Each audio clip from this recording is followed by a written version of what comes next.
So, here we're going to start. We hear from our clients all the time that we're drowning in data. We have enough data. What we don't really have is the means to analyze it. So that's really what they're after. Excel isn't cutting it anymore. If it's not cutting it now, it's definitely not going to cut it in the era of IoT, so we need other solutions. So we're turning to analytics as the answer to everything these days. It's going to expose all the hidden gems, all those hidden relationships that really impact our plant's performance, but we don't really see them. So we need these tools to help us find what we need to do to improve our performance as well as our financial contribution. And from an asset management perspective, what we really want to do is manage our assets by exception. Because if we can't do that now, we're definitely not going to be able to do it in the IoT era, because there are just going to be so many of them and so few of us that we won't be able to keep up. So we need the tools to help us. So here we're looking at a maturity model, if you will, of business intelligence and analytics. Up until now, business intelligence platforms, along with enterprise manufacturing intelligence solutions, have really been the workhorses of this analysis, if you will, of all of this data that we're trying to do to improve our results.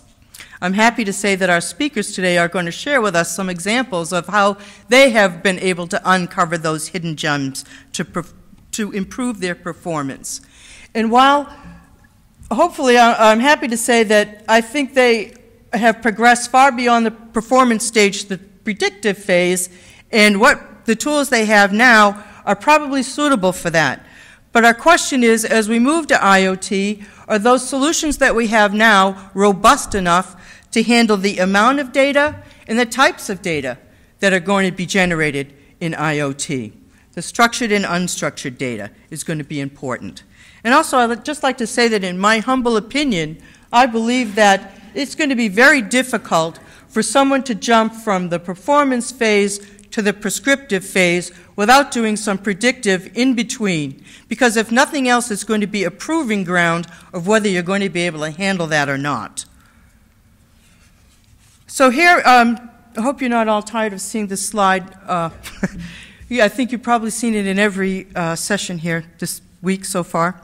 But in any case, here we are now with our current phase. Our plants are controlled by the DCS and plant operations apps. But we're moving more into the cloud. So enterprises are starting to adopt the private cloud. And I think, once we really secure the cybersecurity issues, we'll see a whole lot more of that because people will be more comfortable. I really think that the impediment right now is the cybersecurity issue. But as we go forward here into IoT, and we're going to have a whole lot more information, and we're going to have a whole lot more people servicing our equipment. So we need to have that cloud. For our asset suppliers to have the experts to help us analyze the performance of our equipment for this remote monitoring that we'll be doing. So what we see the advantages of the private cloud, or even the cloud in general, is they can save you a lot of money. You can buy devices now with wireless capabilities or Wi-Fi capabilities, and you can connect that way. You don't have to run all the wires anymore. And more importantly, what we're going to see is a whole lot of more inexpensive sensors placed all over the place. And because they're going to be affordable, we're going to make better use of them as we go along. So we've seen a lot of changes in analytics and business intelligence, and we will continue to see some more. And I'm not going to read all of this. I'm sure you're glad. But what we see are four overarching trends here, and that is big data, predictive analytics, self-service embedded analytics, and cloud-based analytics. But the trend is toward enabling business users to interact with the analytical tools and databases directly. We're trying to remove IT from the situation and make it easier for everyone to just use on their own. We're moving to the cloud slowly, but I believe it's really happening. So here we have a model, another model.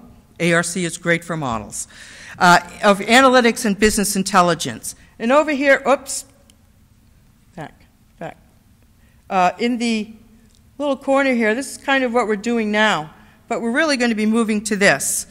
So the use of business intelligence and analytics are valuable for analyzing structured and historical data, but they may not be suitable for unstructured data or the volume of data that's going to be involved in IoT. The dynamic state of manufacturing in IoT will require manufacturers to be more proactive in anticipating changes so that you can make them so that they have an impact, a positive impact on your business. So try to avoid the negative impacts of downtime. Unscheduled downtime is our enemy. But the challenges we face include the capture, curation, storage, search, sharing, transfer, analysis, and visualization of all of this data. I'm confident we'll get there, though. The analytics capabilities versus benefits. As we move farther out the chain here, we're using our data to our advantage, and we're getting to the era of discovery here where it really provides us a competitive advantage. Because it's really the analysis of the data that yields the benefits, not the data itself. We have to find out what the data is telling us, anticipate the changes, and make what adjustments we need to drive better business results. Market leaders learn from their sins of the past because they don't want to repeat them in the future. So we have to really learn our lessons well. In my opinion, understanding is nirvana. That's where we really want to be. So the arrow indicates the increasing value of knowledge as we move up the chain here to gain an understanding so that we can reuse this in our design and developing new processes. It's going to be Wells Enterprises using information to drive business decisions. It's going to be Lopez Foods understanding not what, but why, and taking the corrective action, and how they're reusing that knowledge. So with that, I'd like to turn the speaking duties over to Larry Hoeing from Wells Enterprises.